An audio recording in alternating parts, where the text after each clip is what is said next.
সবাইকে রাধিকাস ডেইলি লাইফে সুস্বাগতম। এই যে দেখো, আমাদের ড্রাইভার জাকির ভাই আর ব্যাটম্যান আবির ওরা মিলে আমাদের পর্দাগুলো খুলছে। কেন খুলছে, কি করছে, সব তোমাদের বলবো। হ্যাঁ, পর্দাগুলো ধুইতে দিয়ে দেন। হ্যাঁ হ্যাঁ, সবগুলো একসাথে নিয়ে যাবো আমি। সোফার কাভার টাবার এগুলা হচ্ছে 7টা 7টা করে না? আর ওই কভার গুলো হচ্ছে 14টা, তাই তো? তারপর আমরা পর্দা গণবো। এই যে দেখো, পুরা ঘরটা কিরকম হয়ে গেল, খালি খালি হয়ে গেল। আর এই যে পুরানো মানে যে সোফার কভার গুলা ওরা দিছিল আর্মি থেকে, ওগুলা লাগাই দিলাম, কারণ ওদের যাওয়ার সময় জমা দিতে হবে। আর সব খুলে ফেললাম সোফার কভার। এই দুটো ট্রাঙ্ক বানাইছি জিনিসপত্র নেওয়ার জন্য, ট্রাঙ্কে করে নিব।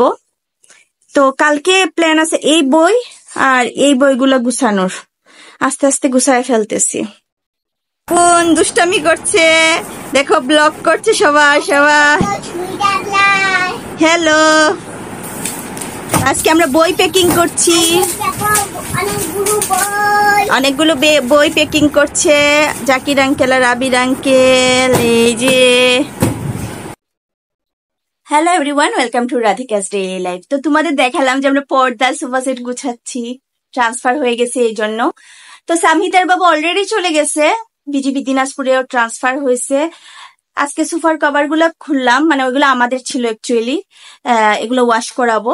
আর ওদের পুরানো গুলা যেগুলো আমাদের দিছিল পড়াইলাম, পর্দাগুলো আমাদের ছিল, এগুলো খুলে ফেললাম, এগুলো সব ওয়াশ করাবো, যাতে নতুন বাসায় গিয়ে ফট করে লাগাই ফেলতে পারি আর ওয়াশের ঝামেলা না থাকে। আর কাপড় চোপড় আমি কিছু কিছু রোজ আমি গুছাচ্ছি, আজকেও গুছাবো কিনা জানি না। মানে আজকে আমার এত টায়ার্ড লাগতেছে, খুব গরম, প্রচন্ড গরম। আজকে ঢাকায় ছিল 41, বাট ফিলস লাইক 43। তো এই গরমের মধ্যে এগুলো করছি। দেখো, আমি কিন্তু জেনারেলি ঘামি না, তাও আমি মানে ঘামতেছি ওই অবস্থা। তো এগুলা করছি মেনলি জাকির ভাই মানে আমাদের ড্রাইভার আর ব্যাটম্যান মানে আবির, ওরা দুইজনই করছে। তাও তো থাকতে হয় সাথে, কিছু কিছু করতে হয়। টায়ার্ড হয়ে গেছে। বাচ্চারা সবাই, 3জন বাচ্চা, পূজা রাধিকাকে দেখতেছে, আর সামহিতাও আছে ওই ঘরে, ওরা এসির রুমে আছে, আমরা এই ঘরে করতেছি। তো কাজ টাজ কমপ্লিট হয়েছে। আমার মনটা না প্রচন্ড খারাপ, কেন বলতো? আসলে এই বাসার সাথে আমার অনেক স্মৃতি। আমার রাধিকার জন্ম হয়েছে এই বাসায়।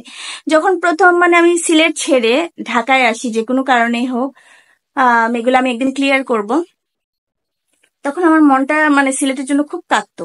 কিন্তু তারপর আমি ঢাকা ক্যান্টনমেন্টকে ভালোবেসে ফেলি, এই পুরানো বাসাটাকে ভালোবেসে ফেলি, একটু একটু করে ঘরটা সাজাই, গাছ লাগাই। অনেক গাছ আছে, তোমরা যারা ব্লগ দেখো রেগুলার তারা জানো। তো গাছগুলা কিভাবে নিবো এগুলো টেনশন, আর মনটা খুব খারাপ লাগছে। দেখো সবকিছু সেট হয়ে গেছে, আমার 2টা বাচ্চা একটা ভালো স্কুলে পড়তেছে, সামিতার একজন ভালো গানের টিচার পাইছি, একদম খুবই ভালো। তারপর হচ্ছে আমার একটা আন্টি আছে, আসি আন্টি ঘর ঘর মুছে ঝাড়ু দেয়, ক্লিনিং করে আর কি। উনি অসম্ভব ভালো একজন মানুষ, তোমাদেরকে আমি ব্লগে দেখাই দিব উনাকে।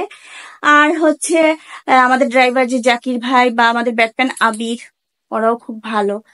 তো সবকিছু সেট, সবাই খুব ভালো, সবাইকে নিয়ে ভালো ছিলাম, একটা ফ্যামিলির মতো ছিলাম।